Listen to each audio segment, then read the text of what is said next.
መግማት መግማማት አሉ እማማ ዝናሽ። ጭራሽ እርጉዝ ነኝ ብላ ቁጭ አላለችም።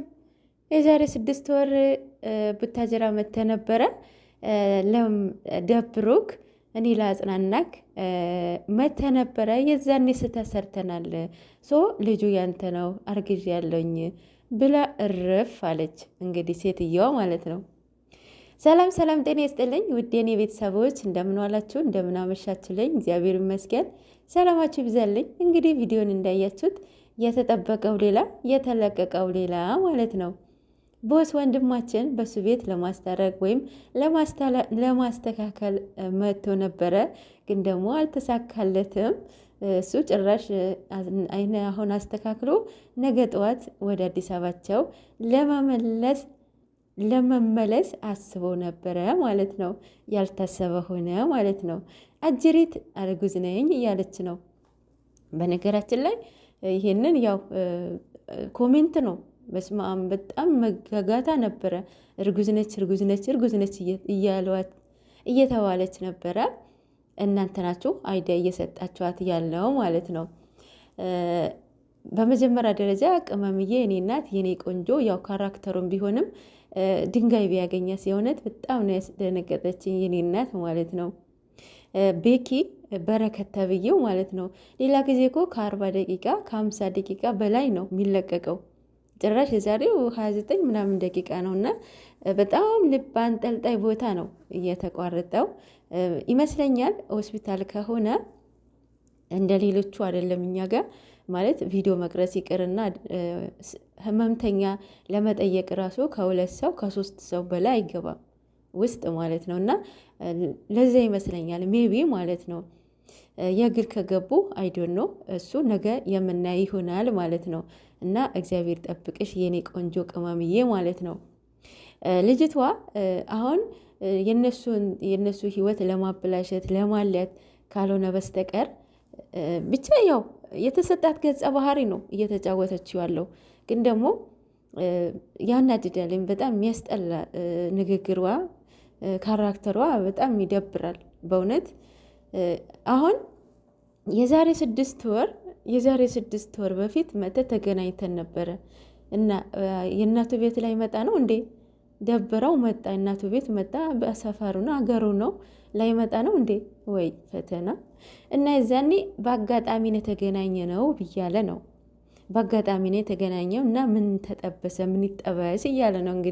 እንግዲህ እናንተ እንዴት እንደዛ በጣም እንትን እያለ ገና መጨረሻውን ማየት አለባችሁ። መጨረሻ ምን ይሁን ማየት አለባችሁ ከመፍረዳችሁ በፊት። ልጅቷ እርጉዝ ነች አይደለችም፣ ለማን ነው የማን ነው መጨረሻ ማየት አለባችሁ። አቸኩሉ ለነገሮች ማለት ነው። እና አሁን ብሩክ እንደዚህ የሚያደርግ ነው የሚመስላችሁ? አታውቁትም እንዴ ልጁን? በስመ አብ። እና የሴት ልጅ ክብር እንዴት እንደሆነ ጥቅሙ እንዴት እንደሆነ በብዙ ፕራንኮች አሳይቶናል፣ አስተምረውናል። ኢቭን ራሱ ሳምንት ሳይሞላው የሰራውን ፕራንክ አላያችሁትም? ቅመሟ እያስተማራት በምንም በጥቅማ ጥቅም እንዳለያዛት ማለት ነው። ገብቷቸዋል። እና እንጃ በዚህን በአንድ ቀን ያውን በአንድ ቀን ማለት ነው። ገብቷቸዋል። እና እንደዛ የሚያደርግ ነው የሚመስላችሁ? እረ ልጁ የሰው ሆድ ገብቶ ደም ሳይነካው የሚወጣ ልጅ ነው በእውነት። ኮሜንቱ ራሱ በስመ አብ በጣም እየተጋጋ ነበረ። ብሩክ እንደዚህ አይደለም እንደዚህ አያደርግም እያለው ማለት ነው። እና ትንሽ ስራውን ለማስረዘም ነው ወይስ ለምንድን ነው? ዲኤንኤ እናያለን እያለ ነው እሱ። እንትኑ ኦዲየንስን ለማጨለል ነው እንደ ያለማየሁ ልጅ ገና እስከሚወለድ ማለት ነው። እና ልጅቷ እርጉዝ አይደለችም፣ የምር አይደለችም ማለት አሁን እሷ እኮ 6 ወር ነው ያለችው። እንዲህ አይደለም 6 ወር ይቅርና ማለት ነው የሁለት ወር እርግዝና ጎልቶ ይወጣል አይደል? ሜቢ አዎ ይወጣል ማለት በጣም ያስታውቃል። እሷ እኮ ቦርጭ ነው የሚመስለው፣ ወይም ልብስ ጠቅጥቃ ነው የመጣችው። እንጃ እኔ እርጉዝ ነች ብዬ እኔ አላስብም። ማለት እርግዝና እሷ እኮ ከ6 ወር በፊት ነው እያለች ያለው። የት ሄዳ ነበረ እስካሁን እንዴ? ጭራሽ ኧረ በስመ አብ የዛሬ መስማ በጣም ያነድዳል። ስራም ቢሆንም ግን ደግሞ እንደዚህ አይነት ስራ እባካችሁ ስቶፕ ማለት ይደብራል። እኔ እንጃ ማለት አስባችሁታል? አብሯችሁ እየኖራችሁ አሁን በቅመማ ቦታ ሆናችሁ ማለት ነው። አብሯችሁ እየኖራችሁ የኔ ነው ብላችሁ የምትኖሩት ሰው ገና 4 ልጆች ሳይፈጠሩ ትርፍ አንጀት ይምጣ። እና ፋይናሌ ምላችሁ ነገር ቢኖረኝ እውነቱ ለመናገር ይህንን ስራ ቢያቆሙት ባይ ነኝ። ምክንያቱም ማለት አሁን እነሱ ሁለታቸው በጣም የሚተማመኑ የሚዋደዱ እርስ በራሳቸውን ክብር የሚሰጣጡ ልጆች ናቸው። ብዙ ኦዲየንስ የሚወዳቸው የሚያከብራቸው በዚህ ነው አይደለም። በዩቲዩብ መንደር አንደኛ ደረጃ የያዙ እነሱ ናቸው። ሀይሚና ብሩኬ ናቸው። በእነሱ ማንም ድርድር አያውቅም። ለምንድን ነው? በቃ ሪል ህይወት ስለሚኖረው ማለት ነው። ሶ ይህንን ስራ ከነሱ ጋራ የማሄድ ስራ ነው በጭራሽ ማለት ነው። ምክንያቱም ኦልሬዲ አብረው ነው እየኖሩት ያሉት።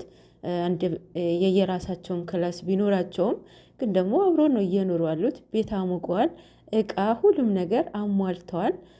እና ይሄንን ድንገት እንደዚህ አይነት ነገር ተፈጠረ ሲባል በስማም አሁን ዞሮ ዞሮ ሙሺ መስማቱ አይቀርም።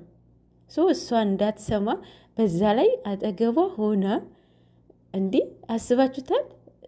እኔ ትሰማለች ብዬ አስባለሁኝ እና ያው ያቆሙታል ብዬ አስባለሁኝ።